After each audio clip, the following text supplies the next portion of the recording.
Before we start, I can see a few old friends. Les, how you doing? Nice to see you in Chicago. Michael, nice to see you. Everyone else is a black box, so I'll just greet the people I can see.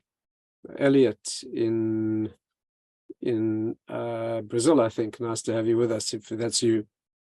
And Jody in Australia, Cheryl, Esther, nice to see you with us. Arlene as well. Okay, Ariel, is it okay if we go ahead? Yes, good to go. Okay, good. Okay, so first of all, greetings to everyone. Thank you for joining. Thank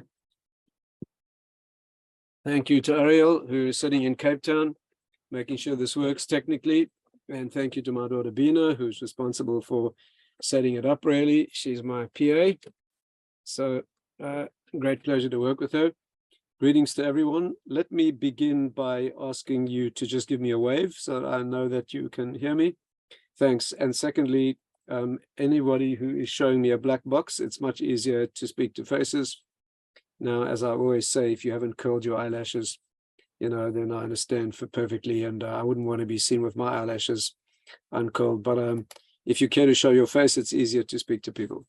Secondly, thank you for all your support. The reason I do these webinars or Zoom sessions is really because the people who subscribe to our news site newsletter, our website newsletter, many of you have been extremely supportive, and people make donations all the time. As I always say, these are not solicited, but they certainly keep us going. My writing and teaching and keeping the website running, so very much appreciated. And in appreciation, I do try to send out the newsletters, and before every festival, if we can, try to do a class. What I'd like to do in this session, with your permission, is something I haven't really done before, and that is look at one aspect of Rosh Hashanah and Tshuva. I don't propose to go through the details of the mitzvah of Tshuva. First of all, you can find that on the website. You will find a couple of shiurim on Tshuva, and other speakers and teachers as well. You'll find that. And those of you who are members of Jewish Workshops, which is for those who don't know, that's a paid subscription program that is run by Jewish Workshops in Jerusalem, and I teach for them. I'm one of a number of teachers, but I just gave a class an hour before this for them. And that, again, that is a subscription that you pay for weekly shiurim that we've been doing for many years, and they have one-off, or in this case, a two-part program on Tshuva. There I'll be covering, I did cover, and next week, Mitzvah Hashem, cover other aspects of the mitzvah. What I'd like to do with this session, with your permission, is something a bit more unusual, and go into one unique aspect of Tshuva, which is not properly often discussed, and I think often misunderstood, and will also give us an insight into Rosh Hashanah in a way that I hope you'll find useful, and I hope unusual, and I hope a message that you may not hear elsewhere. In order to do that, I'm going to introduce the subject of Tshuva, but again, is to rest assured, I'm not going through the technical details here. And let me just say this: if you do post a question or comment in the chat box, I may see it. Please forgive me if I don't. It's only because of the number of people participating. And of course, you're always welcome to send a personal email through the website, and I'll do my best to get back to everyone who does. So hold the questions if you don't mind, and let me try to build for you a theme that I think is perhaps, as I say, a message that I think is underappreciated. In order to do that, let me set it up this way. You know that the Rambam, which is the classic locus for our laws of Tshuva, in the 10 chapters in which the Rambam goes through the laws of Tshuva, he does something unusual, and I'd like to point that out to you. In the first chapter, the Rambam gives you the basic laws of Tshuva. As we all know, there's a vidui, the confession. He goes through the regret, remorse, and shame for the past. He goes through the undertaking for the future. These are the basic requirements of Tshuva, what's called the vidui, the confession itself. And the confession has 3 elements: past, present, and future. Past, regret, remorse, shame for the past. Present, the act of actually explicating, speaking out, and articulating the sin, and undertaking for the future that you will not do it again. And that, of course, eliminates the sin, or rather eliminates your responsibility for it. if done mi-ahava, which means at a very deep level of sincerity, the sins now redound to your credit, which is more than miraculous.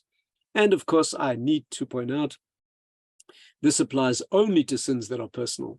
If the sin is interpersonal, where there was a perpetrator and a victim, somebody hurt, this is useless until you fix the problem. 2 prior steps: undo the damage or pay for what you did, and secondly, apologize and appease the emotions as well. And of course, that is a very difficult area. And again, I'm not going to go into that right now, but just to note clearly, 5 parts to the mitzvah. Occasionally needed: fixing the problem with someone else and appeasing them, fixing the emotional damage, and always required: vidui, confession, regret for the past, undertaking for the future. But here's the unusual thing. After the Rambam gets through that and then goes on to Rosh Hashanah and the shofar and different types of sins, some that are more serious and some that are more difficult to change, and then a lengthy discussion on free will, in the 7th chapter, he does something unexpected, and that's what I'd like to speak about. In the 7th chapter, the Rambam begins all over again. He says, since you have free will and you've done things wrong, you need to correct them. Here he adds some very, very, I think, chilling words. Here the Rambam says that this is a tshuva that has to be done just before dying. Now that needs explanation. In other words, the Rambam's telling you there are 2 types of tshuva you need to do. One is tshuva for what you've done, and that he spoke out in the beginning. You've got to confess it, regret it, etc. Here he talks about, and incidentally, this 7th chapter is before the 8th, 9th, and 10th chapters, which clearly deal with, shall we call it, eschatological matter, messianic era, post-messianic era, reward and punishment, the world to come. But as the segue, if you like, or the interface between the previous discussion and that, is tshuva done before dying. What does this mean? First of all, let me point out to you that tshuva before death is not a one-time thing. It should be obvious to any thinking person. There could not possibly be a mitzvah of tshuva just before death. Who knows when they're going to die, right? Not everybody has adequate preparation. And the Mishnah itself, the Gemara itself, deals with this question. The Rambam, of course, as usual, is only codifying a section in the Talmud. And that section in the Talmud says a person needs to do tshuva, as the Rebbe taught the Talmidim, the teacher taught the student, you need to do tshuva 1 day before death. They asked him the obvious question, Rabbi, they said, but a person doesn't know when he's going to die. Indeed, he said, do it every day. Now, this is not a joke or facetious statement. This means that the tshuva that you need to do before dying needs to be done every day. Again, let's get the logic clear. This is tshuva that needs to be done before death, but you don't know when you're going to die. In fact, it's axiomatic that no one is told during their lifetime when their point of death will be. That's a thing that is hidden, right? Hidden. One does not know when the day of death will be. And since it could be any day, one needs to do tshuva every day. But it's a unique kind of tshuva. It's a tshuva done before dying. Let's get this clear. This is very, very important to understand clearly. There's one type of tshuva that the Rambam talks about in the beginning. You did something wrong, fix it. You hurt somebody's feelings, you owe them money, fix it. You broke Shabbos, you ate unkosher food, fix it. But then there's another tshuva. It's also a tshuva for things that have happened, but it needs to be done every day with a mindset of just before death. What does this mean? And here we come to something radically important, and as I said, very seldom spoken about. The tshuva before death is not a tshuva for what you've done. It is tshuva for what you've become. In other words, when you die, you'll need to give your soul back. Hashem gave you a soul. God gave you a soul. He put it into a body, and he gave you a task and a mission, and he gave you the tools to do it. This soul that was entrusted to you to use needs to be given back one day, right? Everybody gives it back. It needs to be given back as clean, at least, as when it was given to you, and hopefully better, hopefully having done its work in the world loyally and correctly, which means that there's a global tshuva that needs to be done, not for the things you've done, although obviously they impact on who you are, but a tshuva for what you've become, for who you are. In the classic words of Rabbi Gerwitz from Gateshead, he says the first type of tshuva is for ma'asim, for what you've done. The second is for who you are, for midas, for what you've become. In other words, there needs to be a fixing up of the details. The day you kicked the dog and you were angry with your spouse and all that stuff. But then there's a different thing. There's a question of who you are. Let me give an extreme illustration to make the point as clear as I can. Imagine a person who's never done anything wrong. Imagine a person whose behavior has been impeccable, but this person flames with jealousy every time they see anyone who has something they don't, but they never reveal it at all. They have unreasonable anger. They're a very small-minded individual. All they ever think about is themselves. This person has no self-esteem. This is a very problematic person, but their behavior has been meticulously controlled. They have nothing to correct in the world. Nothing to correct, no sins, no actions, and full marks for self-control. But when they die, they will be exposed to and have to live with, in very intimate contact with, a person who's very problematic, a person who's full of jealousy, small-minded, with no self-esteem, with nothing, no content. Of course, that's very unlikely you'd have a person who has such an extreme behavior. But just to illustrate the point, there are two aspects of responsibility in the world. One is for what you've done. The second is for what you've become. Right? These are two totally separate realms. Let me try to illustrate this as clearly as I can. And the reason I say it's underappreciated is because people focus on what they've done wrong. And Yom Kippur is a frenzy of fixing things. But I would like to suggest to you that Rosh Hashanah is a day not for thinking about what you've done. That's not being judged on Rosh Hashanah. On Rosh Hashanah, only one thing is being judged. Who are you? That's much more important. That's the conception of who you are. Then the year begins to develop as a pregnancy and eventually a revelation and a birth. And Yom Kippur will be the time to fix things. Why don't we fix on Rosh Hashanah the things we've done wrong? After all, it's a day of judgment. The answer is it's not a judgment for what you've done. It's a judgment for who you are. And therefore, Rosh Hashanah, we descend way deeper, right? Way deeper than the question of what you've done. Incidentally, let me point out that Rosh Hashanah is totally universal. You know why? Because Rosh Hashanah goes to the heart of what it is to be human, not what it is to be Jewish. Your Jewish identity comes in a certain sense later. Adam was not Jewish, he was human. What is Rosh Hashanah? The anniversary of the creation of the human being. The Jewish people were formed later. Avram Avinu began the story. Pesach, we celebrate that. It's not appropriate to have non-Jews at your Pesach Seder because that is where we were carved out from an Egyptian background to become unique as a Jewish people. But Rosh Hashanah, we go back to the element of what it means to be human. Adam and Eve, Adam and Chava were created on this day. You know, some people say that we Jews are very sectarian. We worry only about ourselves. We only pray for the Jewish people. That's not true on Rosh Hashanah. On Rosh Hashanah, we say that all humanity should become one bonded entity serving Hashem. And look at the prayers of Rosh Hashanah. We certainly mention the Jewish people and our role, but we focus very intensely on Rosh Hashanah, on all of humanity coming together to declare that Hashem is king. We're far more concerned, far more broadly concerned on Rosh Hashanah. We're going back to the formation of the original human being long before the Jewish issue became superimposed on that. Incidentally, if I'm not mistaken, it's the Tatz who says something exquisitely beautiful. He says, why do we say on Rosh Hashanah, Hashem Maloch al kol ha'olam kulo? Maloch, Hashem rule, al kol ha'olam, rule over the whole world, kulo, all of it. Why do we say all twice? Kol ha'olam kulo. Why do we repeat that word? Beautiful explanation, exquisitely beautiful. He says, if we said, Hashem, we want you to rule over the whole world, and we said it only once, we might mean a majority. Why? Because halachically, a majority is dispositive. You all know that if you're cooking a meat soup and a few drops of milk fall in, it's fine. I mean, don't try that at home, you know, but it's fine. If you throw it out because you think you're being religious, you're guilty of wasting. A majority is definitive halachically. And the reason is, right, because if something goes 50% over the edge, it falls 100%. And therefore, if your sukkah is 51% covered with schach, it's kosher. Of course, it's better to have more, but it's kosher.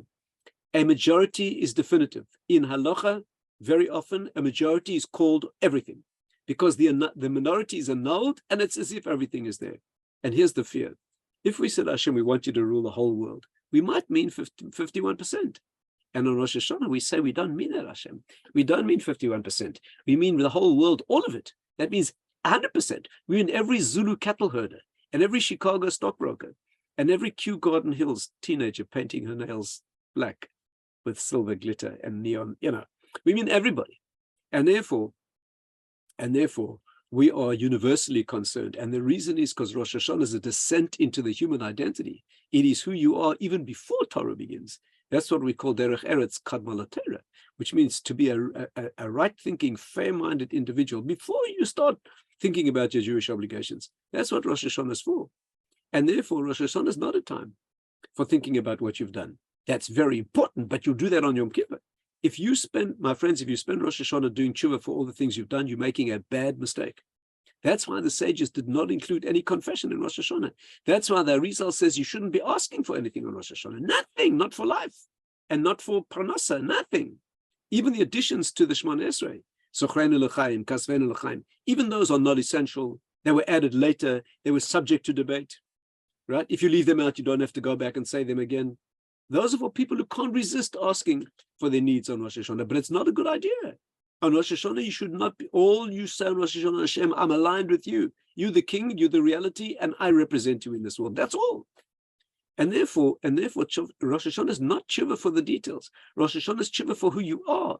All it is a reassessment, a reassertion of who you are as an individual, as a human being. And therefore, the Rambam puts it as a separate category. The first category is get the tshuva right, absolutely correct all the details, spelled Elul doing that. But Rosh Hashanah is the 7th chapter in the Rambam, and that is before dying. Who are you? What have you become? And I would like to suggest that that's more important or more primary than the details. That's why it's done on the first day of the year. 10 days later, you'll worry about the branches of the tree, but Rosh Hashanah is only where the tree is planted. Let's talk about this. This is very, very important. And unfortunately, if I may say so, in the religious world, many people are so concerned about the details of their mitzvahs and averos, they don't think about who they are, which is a tragedy, right? Hashem wants the heart. He wants who you are, long before how you practice in the world. Right? Arguably, it's better to be a good person who's got a lot of problems and a lot of issues in practice than a person whose practice is good, who's problematic as an individual. Let me point out to you that the Maharal says there are 3 circles of interaction you have in the world, 3 relationships. One is with Hashem, one is with other people, but one is with yourself. What are you worth to another in a relationship if there's no one at home to bring to the relationship? A relationship is meaningful only when you have content. 2 people in a marriage echoing each other's emptiness, or 2 people in a friendship where there's nothing to contribute to the. What kind of friendship is that? Before you give yourself to a friend, you need to give yourself to yourself. There needs to be somebody at home. A marriage, a dynamic friendship, a relationship between people, partners, friends, whatever it is, needs to be each individual with rich content, engaging another person's rich content. That's a meaningful relationship. And Rosh Hashanah is the time to think about that. Right? To think about yourself in a relationship. Before you think about what you're giving in the relationship, have you thought about who you are? You know, to put it in radical terms, if you found yourself isolated on a desert island for many years, alone, you should be thrilled to be with yourself. You should be a fascinating, interested, rich person of rich content. Of course you'd be suffering. And of course there's much to lack when you're deprived of a relationship. But the first relationship is of self. And what are you worth to Hashem if there's no one at home? Let's think this through, because it's very, very important. And again, I think this is a message that is not often appreciated. And at the extreme, of course, is a person following a religious algorithm when there's no personality to contribute. That is wrong. Children should not be raised to be people following religious rules when they haven't been taught to focus on being a rich individual, full of content, full of personality, full of a sense of justice and what's right. Let's study this a little bit if we can. We have a statement which is called Derech Eretz Kadma LaTorah. Amazingly, astoundingly, there's something that comes before Torah. Derech Eretz, that means a sense of rectitude and fairness and justice and content. My friends, you should know what it means to be a kind husband or wife, to treat your spouse correctly before you start studying Torah. You don't need Torah for that. The Torah is speaking to people who are already considered to be sensitive and right-thinking and fair and kind. If you don't have those qualities, that is the message. It's true that all is contained in Torah. It's true that Pirkei Avos, which talks about a decent human being, is right in the middle of the Talmud. That's true. And it's true that Genesis, which talks about how to be a decent human being, an idealistic human being, is attached to Torah.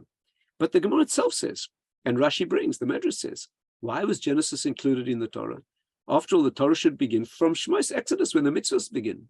Genesis has virtually no mitzvahs. Bereshis has virtually no mitzvahs. What's it doing in Torah?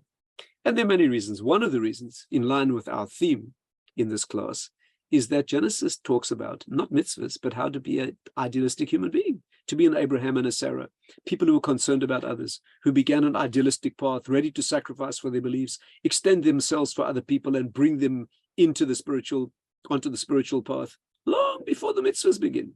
Torah is given later when the Jewish people become a nation. They stand at Sinai. But there's a whole book of Torah that begins long before Torah obligations begin. And that's called the Eretz Kadma LaTorah.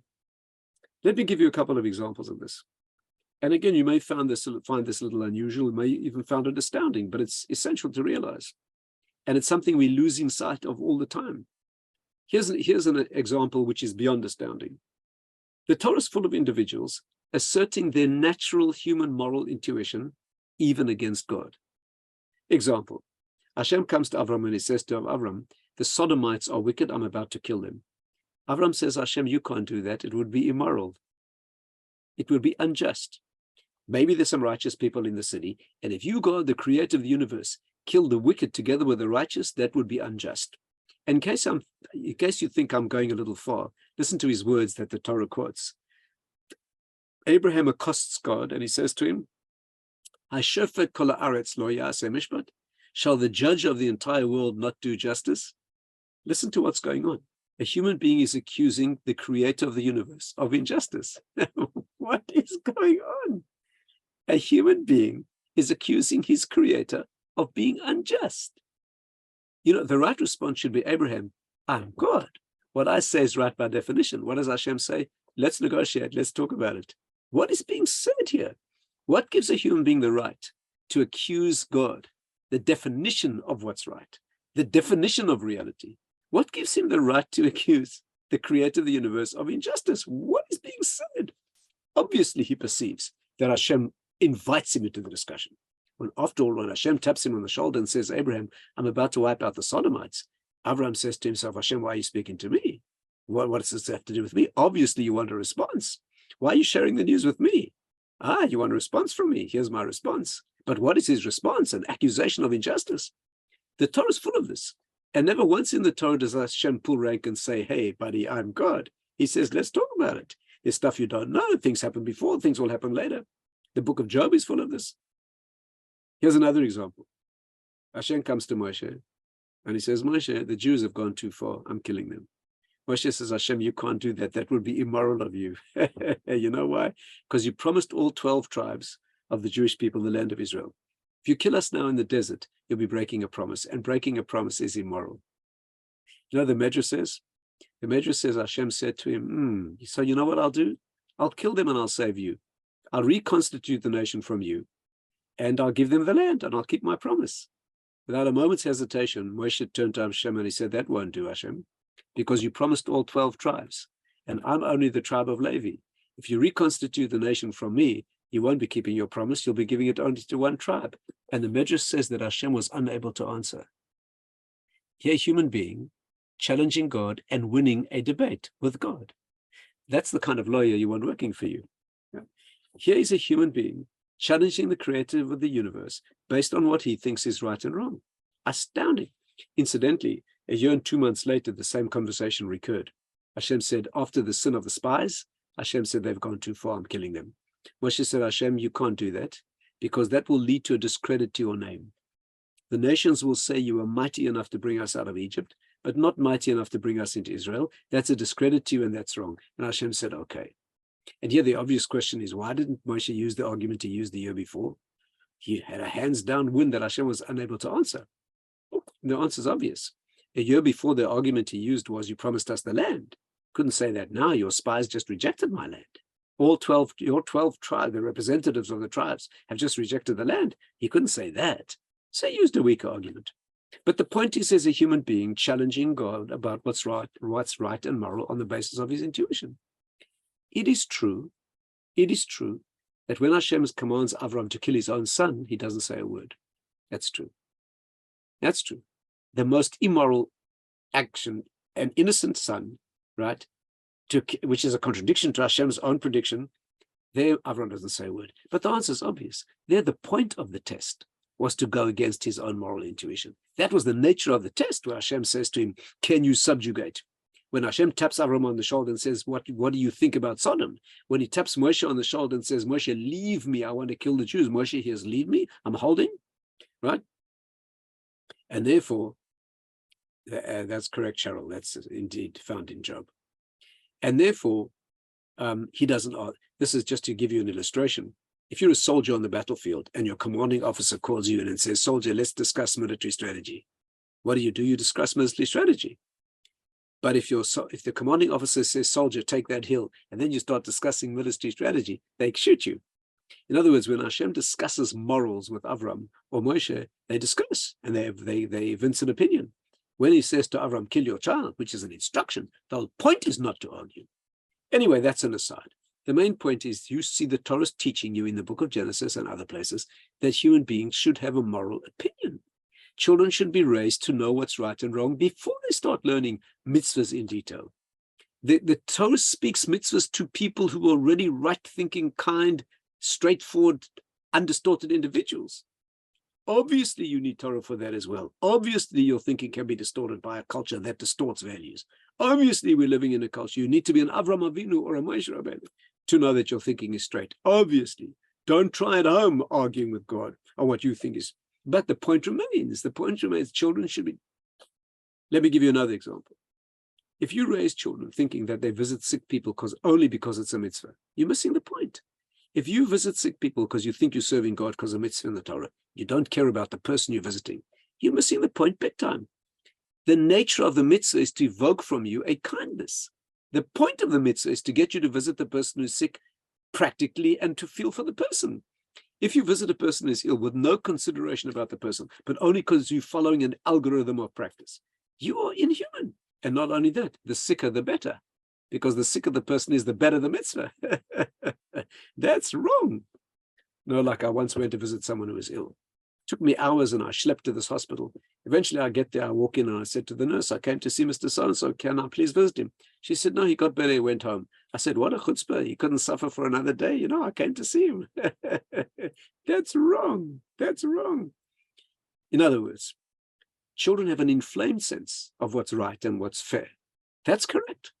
And therefore the Torah is speaking to people who are straight thinking. The Torah is speaking to people, the Torah is not dealing with people who are crooked in their thinking. Right? The Torah is not speaking to people. The Torah doesn't even bother to defend itself against idiots or people whose thinking is distorted. The Torah makes statements, and the Medrash says in one place, right? Amazing, the Medrash Rabbah says that Hashem expressed himself in the plural, Na'aseh Adam, let us make human beings. Why? To teach you that before you make a decision, speak to your inferiors. Hashem consulted the angels to teach you that if you run an office and you change the decor, speak to your employees. Don't have to listen to what they say, but speak to them. You want to go on vacation, call the family together, ask them all where they want to go. You can make the decision yourself, but it's called derech eretz. Derech eretz means it's a refined behavior to speak to your inferiors, and therefore your subordinates. And therefore the Torah says, Na'aseh Adam, let us make man. And what's the risk? You'll think that there's more than one God. Hashem expresses himself in the plural. What kind of risk-benefit proposition is that? On the one hand, you gain learning refined behavior, derech eretz, that before you make a decision, speak to your team. And on the other hand, you lose Judaism. You think there's two gods. But the reason the Torah is not concerned about it is, as the Medrash says, the one who wants to make a mistake, he's going to make a mistake. The one who's just thinking is distorted, he's going to think there's more than one God anyway. What's the proof? For 3,300 years, the Jewish people have been reading Na'aseh Anab, and none of us ever thought there's more than one God. In other words, the Torah is not speaking to people whose thinking is krum, is distorted. It's speaking to people who are right-thinking, logical, refined in behavior. That should come before Torah. And that, my friends, is what the Rambam is talking about in the 7th chapter. In the 1st chapter is talking about all your mitzvahs, all your averos, do tshuva for them. That's Yom Kippur, a frenzy of pruning the branches of the tree. But Rosh Hashanah was something much more basic. Obviously, it's the first day of the year. It's the conception of the year. What takes place on this day is simply deciding where your tree is planted. If you get 5 minutes to speak to the CEO of your company every year, you stand on the carpet in front of the desk and you can speak to the CEO and you can say whatever you want for 5 minutes, and that chief executive officer is guaranteed to listen to every word you say. If you start negotiating for a better salary and a new company car and a new office and a better expense account, you're missing the point big time. There's only one thing to discuss in those 5 minutes. Do you have a job next year? That's all. That's all that counts. Once you've got a job next year, send him emails for the next 10 days, haranguing him about a company car and expenses and a salary. But if you haven't got a job next year, you look like an idiot negotiating those things. Rosh Hashanah is only one thing. Hashem, this is the greatest company in the universe. You, the CEO, and you need me. You need us, right, to run the company. Ein melech belo am. There's no king without a nation. The Gemara says you can go so far as offering Hashem a bribe. You do it with a shofar, but what's the nature of the bribe?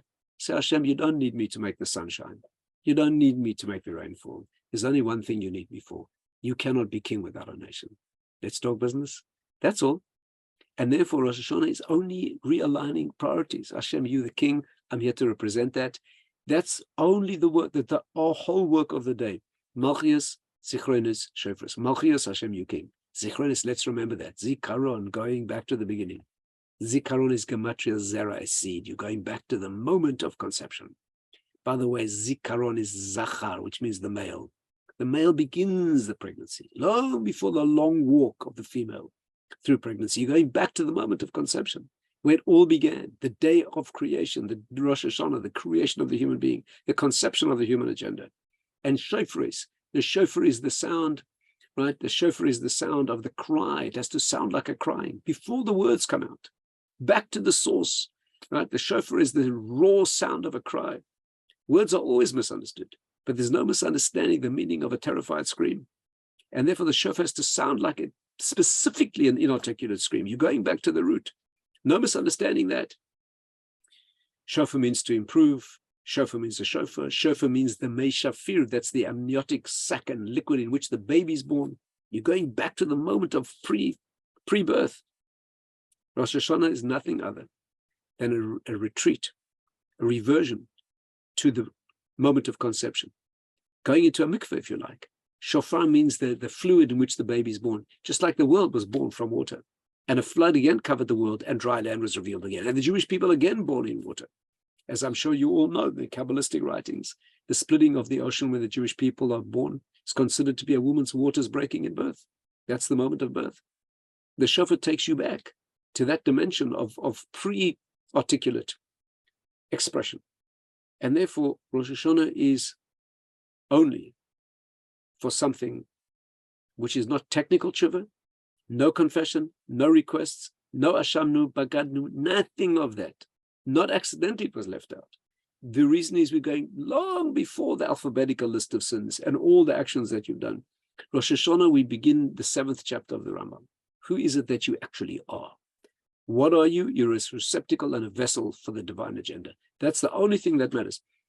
If you're anxious about life and you cannot resist doing something that appeals for life and the tools you need for life, this is your best bet. To start worrying about the day you did this wrong and the day you did that wrong in the deed, it's not what's being judged. All that's being judged on Rosh Hashanah is Yibare or Al Yibare. Should be created or should not be created. When Hashem consulted the angels, maybe let's finish with this. When Hashem consulted the angels, he said to them, shall I create man? One of the angels he consulted was truth. One was justice. One was mercy. One was tzedakah, charity. Some said Yibare, create him. And some said Al Yibare, he should not be created. Truth said, do not create human beings. They'll be full of lies. Tzedakah, charity said, create human beings. They'll give charity. And these angelic forces became locked in an almighty, irresolvable cosmic conflict. And while they were arguing, Hashem created the human being. Does it mean he ignored them because they were arguing? No. He asked their advice and he took it. What was their advice? An almighty conflict. And that's what he created. A human being is a battlefield of warring motivations. And what happens every year in Rosh Hashanah is the same debate. Yibare al Yibare. The good side says, create him. Give him another year's life. He'll give charity. And the other side says, no, he's going to be full of lies. Every year in Rosh Hashanah, the same debate is replayed. The same debate concerning the creation of the human being. And therefore, all you need to do on Rosh Hashanah is resolve that debate. It's not the time for worrying about this mitzvah and that mitzvah. Yom Kippur is the time for that. Rosh Hashanah is only one thing. What are you here for? And what you're here for is, who are you? And therefore, Rosh Hashanah could not be simpler. Yom Kippur is exhausting. You've got to spend hours going through every aspect of your life. But Rosh Hashanah is ultimately simple. All you have to do is, Hashem, I'm here for one purpose only. You, the reality, I'm aligned with that. That's Malchias, you king. Zichronis, I take myself all the way back to the point of conception, the root of who I am, and I blow the shofar, which is taking me back to that scream of the neshama, asserting what it is in essence. If there's a resolution for this year, perhaps it should be to analyze not your actions, but who you are. What are you worth in this marriage or this friendship? What are you bringing to the friendship? Are you a person who's worth knowing? Not just because you do kind acts and kind details, but in depth, is there an internal, a deep bond? Because there's somebody meaningful and deep and real at home. Children should be raised with a sense of becoming mature vessels of content, not simply children following religious rules, right? And in our very superficial generation, we sometimes pay more attention to the rules and less attention to essence. I think that's a tragic error. Anyway, I think I've spoken enough. The message is Rosh Hashanah is a time of reassertion of the agenda of creation.